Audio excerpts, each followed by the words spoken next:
नमस्कार, राम राम, राधे राधे। आइए जानते हैं जगन्नाथ मंदिर का पौराणिक इतिहास और क्यों की जाती है जगन्नाथ की यात्रा। माना जाता है कि भगवान विष्णु जब चारों धामों पर बसे अपने धामों की यात्रा पर जाते हैं तो हिमालय की ऊंची चोटियों पर बने अपने धाम बद्रीनाथ में स्नान करते हैं। पश्चिम में गुजरात की द्वारिका में वस्त्र पहनते हैं, पुरी में भोजन करते हैं और दक्षिण में रामेश्वरम में विश्राम करते हैं। द्वापर के बाद भगवान कृष्ण पुरी में निवास करने लगे और बन गए जग के नाथ अर्थात जगन्नाथ। पुरी का जगन्नाथ धाम 4 धामों में से एक है, जहां भगवान जगन्नाथ बड़े भाई बलभद्र और बहन सुभद्रा के साथ विराजते हैं। हिंदुओं की प्राचीन और पवित्र 7 नगरियों में पुरी उड़ीसा राज्य के समुद्री तट पर बसा है। जगन्नाथ मंदिर विष्णु के 8वें अवतार श्री कृष्ण को समर्पित है। भारत के पूर्व में बंगाल की खाड़ी के पूरी छोर पर बसी पवित्र नगरी पुरी उड़ीसा की राजधानी भुवनेश्वर से थोड़ी दूर पर है। आज का उड़ीसा प्राचीन काल में उत्कल प्रदेश के नाम से जाना जाता था। यहाँ देश की समृद्ध बंदरगाहें थी, जहां जावा, सुमात्रा, इंडोनेशिया, थाईलैंड और अन्य कई देशों का इन्हीं बंदरगाह के रास्ते व्यापार होता था। पुराणों में इसे धरती का बैकुंठ कहा गया है। यह भगवान विष्णु के 4 धामों में से एक है। इसे श्री क्षेत्र, श्री पुरुषोत्तम क्षेत्र, शाक क्षेत्र, नीलांचल, नीलगिरी और श्री जगन्नाथपुरी भी कहते हैं। यहाँ लक्ष्मीपति विष्णु ने तरह तरह की लीलाएं की थी। ब्रह्मा और स्कंद पुराण के अनुसार यहाँ भगवान विष्णु पुरुषोत्तम नील माधव के रूप में अवतरित हुए और सबर जनजाति के परम पूज्य देवता बन गए। सबर जनजाति के देवता होने के कारण यहाँ भगवान विष्णु का रूप कबीलाई देवताओं की तरह है। पहले कबीले के लोग अपने देवताओं की मूर्तियों को काष्ठ से बनाते थे।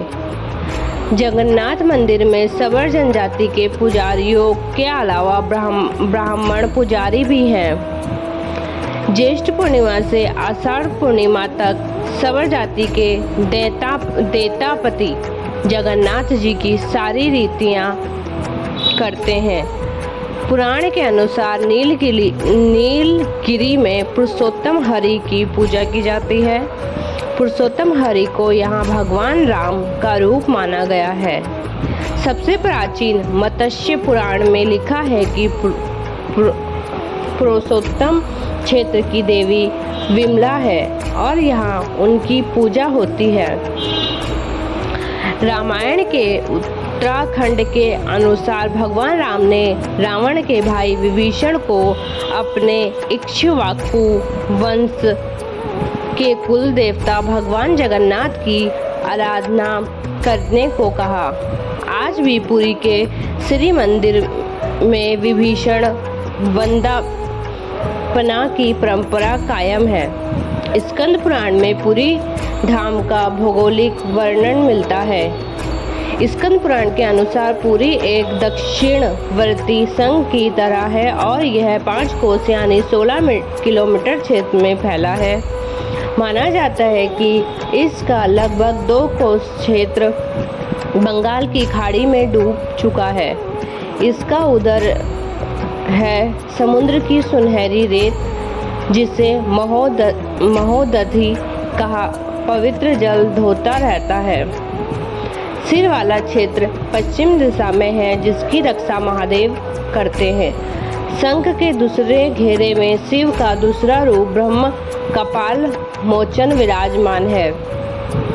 माना जाता है कि भगवान ब्रह्मा का एक सिर महादेव की हथेली से चिपक गया था और वह यही आकर गिरा था। तभी से यहाँ पर महादेव की ब्रह्मा रूप में पूजा करते हैं।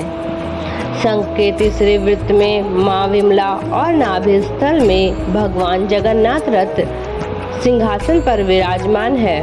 मंदिर का इतिहास। इस मंदिर का सबसे पहला प्रमाण महाभारत के वन पर्व में मिलता है। कहा जाता है कि सबसे पहले सबर आदिवासी विश्ववसु ने नील माधव के रूप में इनकी पूजा की थी। आज भी पुरी के मंदिरों में कई सेवक हैं जिन्हें देवतापति के नाम से जाना जाता है। राजा इंद्रद्युम्न ने बताया था यहाँ मंदिर। राजा इंद्रद्युम्न मालवा का राजा था जिनके पिता का नाम भारत और माता सुमिति था। राजा इंद्रद्युम्न को सपने में हुए थे जगन्नाथ के दर्शन। कई ग्रंथों में राजा इंद्रद्युम्न और उनके यज्ञ के बारे में विस्तार से लिखा है। उन्होंने यहाँ कई विशाल यज्ञ किए और एक सरोवर बनवाया।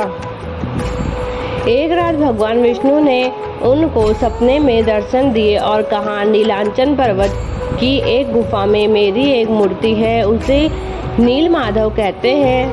तुम एक मंदिर बनवाकर उसमें मेरी यह मूर्ति स्थापित कर दो। राजा ने अपने सेवकों को नीलांचन पर्वत की खोज में भेजा। उसमें से एक था ब्राह्मण विद्यापति। विद्यापति ने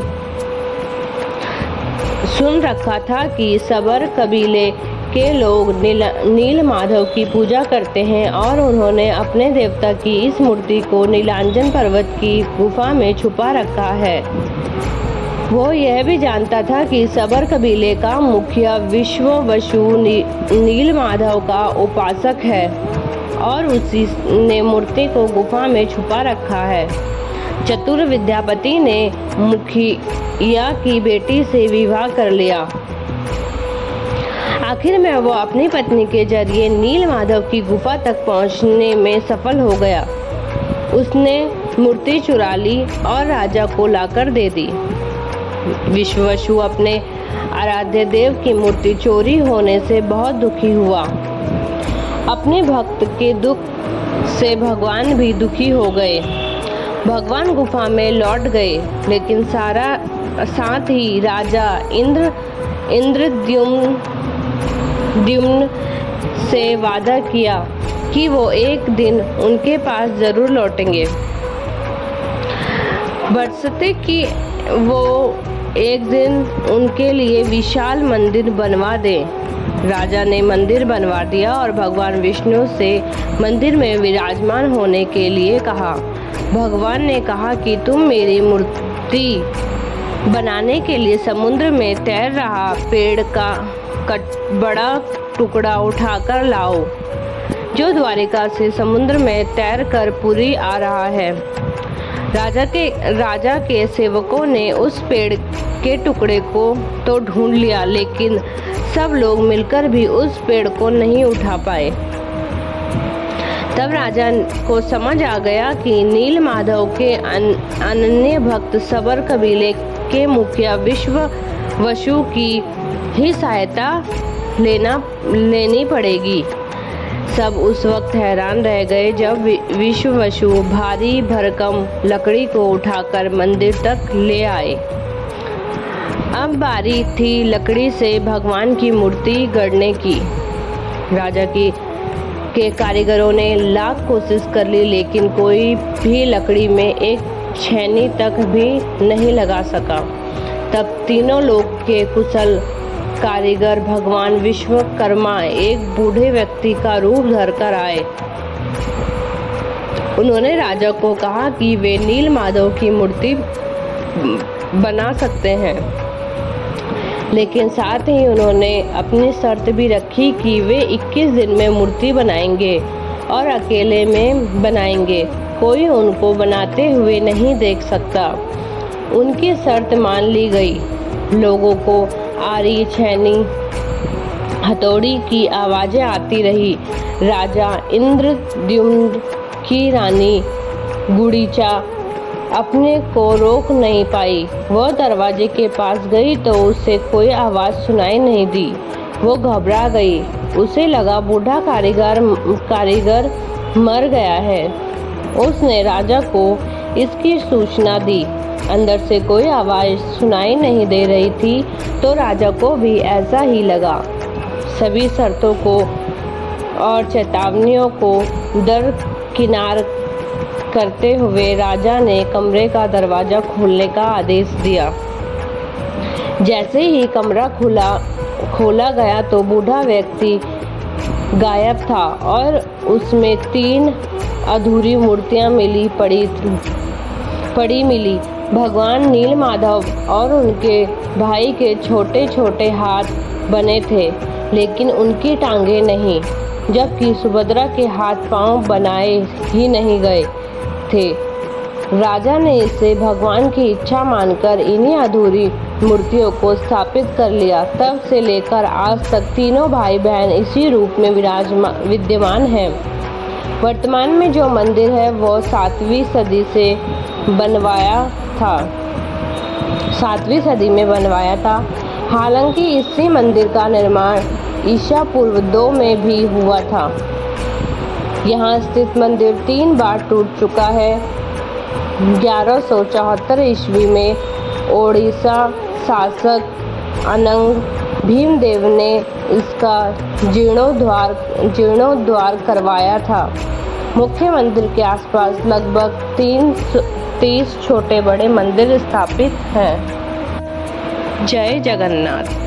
ओम नमः शिवाय। राम राम। राधे राधे।